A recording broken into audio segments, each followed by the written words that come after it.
বাংলাদেশের ময়মনসিংহের একটি হাসপাতালে একজন চিকিৎসকের সঙ্গে স্বাস্থ্য বিভাগের মহাপরিচালক বাহাসের দৃশ্য সামাজিক মাধ্যমে ভাইরাল হবার পর ওই চিকিৎসককে হাসপাতালের ক্যাজুয়ালিটি বিভাগের ইনচার্জের দায়িত্ব থেকে অব্যাহতি দিয়েছে কর্তৃপক্ষ।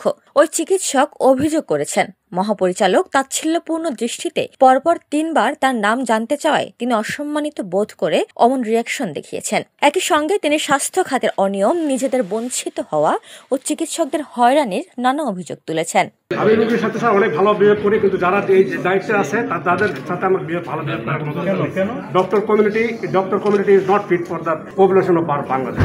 এসব বিষয়ে কথা বলার জন্য মহাপরিচালকের সঙ্গে কয়েক দফা চেষ্টা করেও কথা বলা যায়নি। ওদিকে সামাজিক মাধ্যমে অনেকেই মহাপরিচালকের সঙ্গে কথা বলার সময় ওই চিকিৎসকের দৃঢ়তার প্রশংসা করেছেন। আবার কেউ কেউ বলছেন ঊর্ধ্বতন কর্তৃপক্ষের সাথে তার কথা বলার ধরন শোভনীয় ছিল না।